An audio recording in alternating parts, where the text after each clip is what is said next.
Saudações em Cristo, eu sou o pastor Manuel Cano e quero passar para vocês um resumo da primeira aula do módulo de evangelismo pessoal.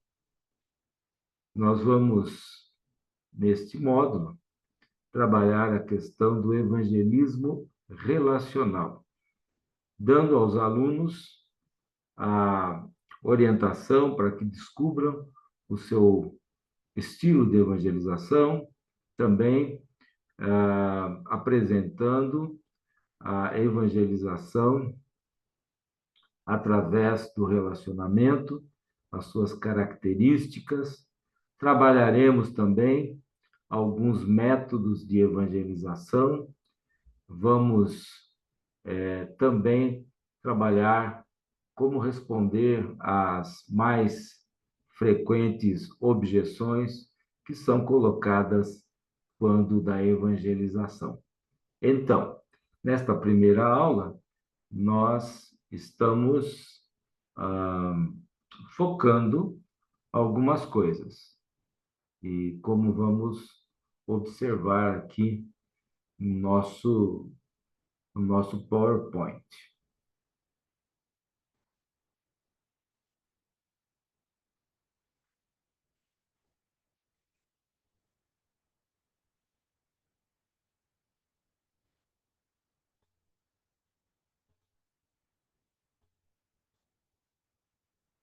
Muito bem. Então, como se tornar um evangelista autêntico, né? Nós vimos que existem várias qualidades negativas e positivas em relação aos evangelistas, né? As qualidades que observamos às vezes que os evangelistas são chatos, intrometidos, insensíveis, às vezes falam demais, às vezes são inoportunos, né? E a nossa tendência, muitas vezes, é olhar esses evangelistas, né, e buscar imitar as suas qualidades positivas e evitar as negativas, o que nem sempre acaba acontecendo. Então, ao imitar outras pessoas que são evangelistas, nós muitas vezes acabamos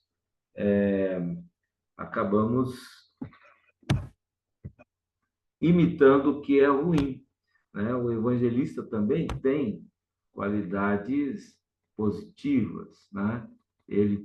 O evangelista geralmente é extrovertido, é empenhado, é ousado, é comunicativo e também eloquente. Mas olhar as características de outras pessoas e imitá-las não é realmente o que vai impactar os nossos relacionamentos. Nós temos que ser autênticos. Você tem que ser você mesmo. Esse é o grande segredo da evangelização relacional e autêntica. Então, nós precisamos ser nós mesmos. Tá? Não precisamos imitar outras pessoas, outros evangelistas. Vemos, às vezes, pessoas que são uma cópia de evangelistas da TV, pessoas imitando o pastor Silas Malafaia, pessoas imitando o pastor R.R. Soares, né? O pastor Macedo, da Igreja Universal, pessoas imitam esses homens e até tem o mesmo sotaque carioca de alguns desses líderes, né? Outros estão imitando o pastor Cláudio Duarte, até na risadinha igual, né? Isso fica uma coisa assim, mecânica, uma coisa mascarada, né? E que não acaba sendo algo autêntico. E o que vale na evangelização através do relacionamento é a autenticidade da pessoa. é ser aquilo que ela é ser natural e deixar que Deus nos use exatamente com a personalidade que Ele nos deu para causar impacto nas pessoas que nos cercam. Muito bem, nós descobrimos que a evangelização relacional ela tem os seus, eh, os seus predicativos, ela tem as suas qualidades, né? E uma delas é que ela tem que ser autêntica. Então, a pessoa tem que ser aquilo que ela realmente é para causar um impacto nos outros, né? Toda naturalidade é necessária para que essa evangelização se complete de um modo eficiente na vida da pessoa. Então, a evangelização, o relacionamento, deve refletir de uma forma genuína a maneira como fomos criados por Deus. Naturalidade é um fator decisivo na evangelização, né? Quando as pessoas percebem que tentamos nos aproximar dela e não estamos sendo aquilo que realmente somos, falta naturalidade, falta autenticidade, elas não vão acreditar em nós. A evangelização relacional também, ela é uma coisa pessoal. Muitas vezes, né, estamos tentando evangelizar de modos impessoais. Como assim? Através de distribuição de folhetos, de literatura, através de mensagens gravadas, vídeos e outros modos online. Mas tudo isso são meios impessoais. A realidade é que as pessoas dão muito mais valor aos relacionamentos pessoais. As pessoas querem conversas cara a cara. Elas estão reunidas buscando relacionamentos nas casas, nas festas, nos bares, nos clubes, nos restaurantes. Então, nada substitui o contato pessoal. E é uma ilusão pensar que os meios impessoais irão alcançar as multidões. Nós precisamos usar a amizade para alcançar as pessoas de um modo pessoal.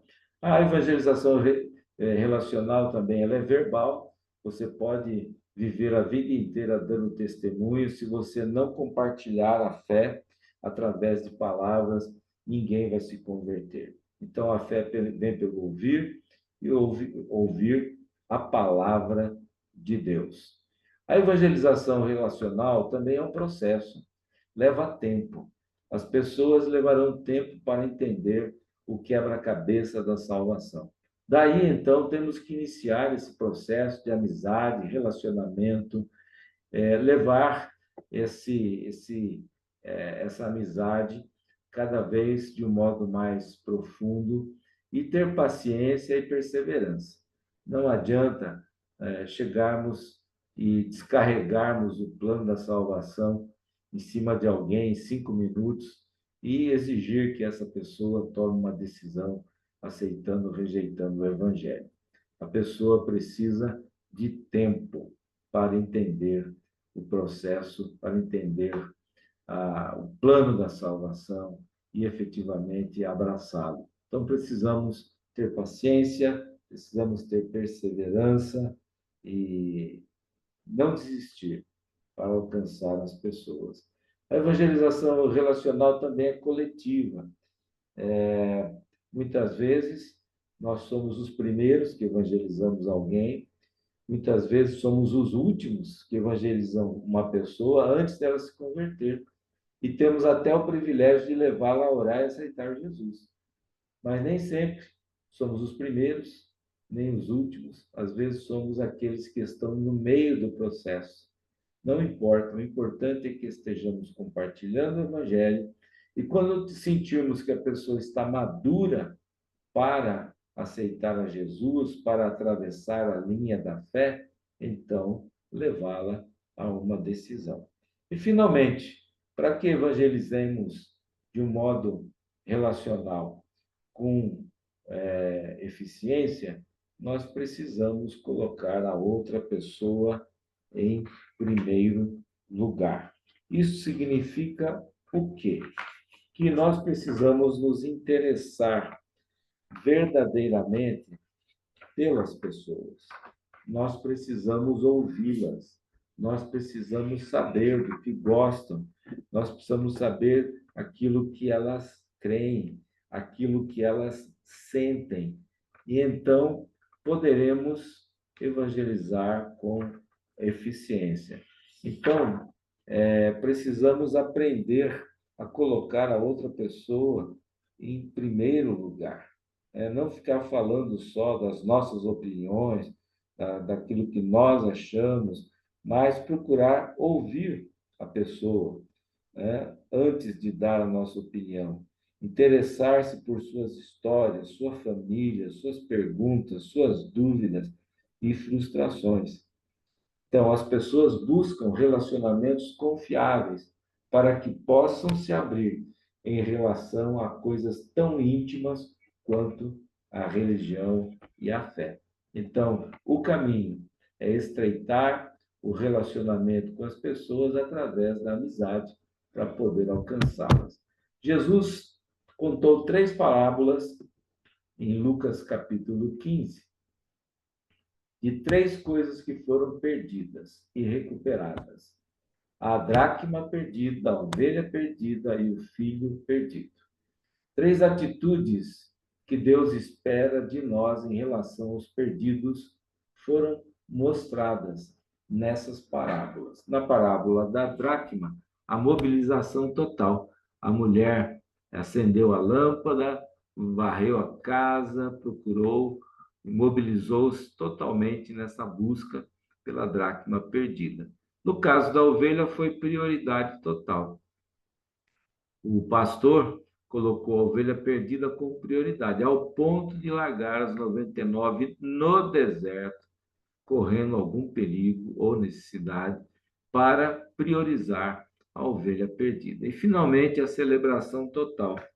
O filho pródigo saiu de sua casa, depois volta arrependido, dizendo que não é mais digno de ser filho de seu pai, mas o pai imediatamente manda trazer a melhor veste, coloca o anel no dedo, coloca, coloca sapatos nos pés, manda matar o bezerro, seu cevado, e então faz uma festa de celebração. Essa parábola, repetida 3 vezes em Lucas 15, é uma repreensão aos escribas e fariseus que criticavam o fato de Jesus comer com publicanos e pecadores. Cristo queria mostrar àqueles homens que Deus ama os perdidos e quer mobilização total, prioridade total, celebração total na busca destes. Agora, estamos desafiando todos os nossos alunos a escrever uma lista de impacto, ou seja, uma lista de 4 pessoas que serão um alvo de evangelização e amizade. Então, a ideia é alistar pessoas com as quais nos relacionamos e podemos evangelizar. Então, esse é o grande desafio, formar uma lista de impacto. E depois fazer um questionário para descobrir qual é o seu estilo de evangelização. Você terá que atribuir ao questionário, a cada pergunta, uma nota, que 3 seria muito, 2 pouco, 1 muito pouco e 0 de forma alguma. E assim, depois de responder todas as perguntas com as respostas, como estamos observando, o aluno vai colocar na apostila, naquele quadro onde existe o número das perguntas, a resposta, o número que colocou em cada resposta. Vai somar as linhas no horizontal e as linhas que derem maior somatória vão corresponder ao estilo de evangelização que se pretende encontrar. Então, prosseguimos.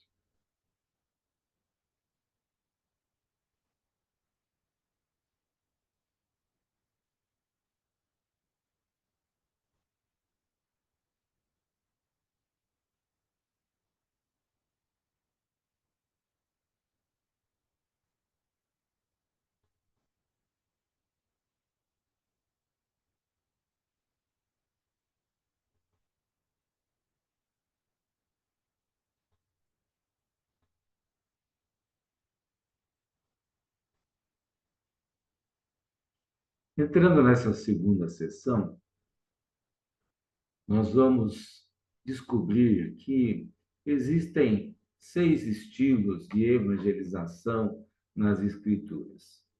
O primeiro estilo é o estilo confrontacional. Esse estilo é claramente observado na postura de Pedro, em Atos capítulo 2. Ele se manifestou ali, né, confrontando o povo que havia crucificado Jesus Cristo algumas semanas atrás. E ele, de um modo confiante, ousado e direto, disse que aqueles que eles haviam crucificado, Jesus, a quem eles haviam crucificado, foi colocado por Deus como Senhor, né? E então, ouvindo essa palavra, o coração deles foi confrontado, foi compungido, e 3.000 pessoas aceitaram Jesus pela confrontação que Paulo fez aos judeus. Assim também muitas pessoas têm esse estilo de confrontar o pecado na vida de outros, a necessidade, a condição espiritual, e assim levam pessoas a Jesus. Outro exemplo bíblico, um outro estilo de evangelização, é a evangelização intelectual de Paulo em Atos capítulo 17. Paulo evangelizando os atenienses, que eram considerados um povo culto, né? Paulo, ele então se mostra inquisitivo, analítico e lógico quando aproveita aquele altar do Deus desconhecido para evangelizar ali os atenienses. E ele usa até do argumento da causa e efeito, mostrando que se Deus criou todas as coisas e seres vivos como os homens, Deus não pode ser comparado a uma coisa como prata, ouro ou qualquer outra coisa feita pela mão do homem. Deus não é menor que o homem, Deus ele é maior que o homem, ele é a causa de tudo. Não pode ser comparado a uma coisa inanimada, né? O estilo testemunhal é o homem que foi curado por Jesus em João capítulo 9. Ele era cego de nascença, depois de sua cura, a cura foi questionada, seus pais foram interrogados, ele foi interrogado, e constatando-se a cura, então foi negado que Jesus fosse um homem de Deus. Foi dito que ele era apenas um pecador.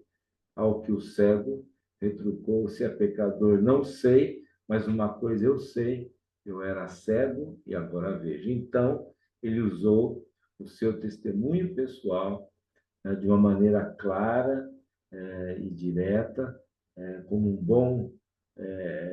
uma boa testemunha, né? Ele deu ali a sua palavra.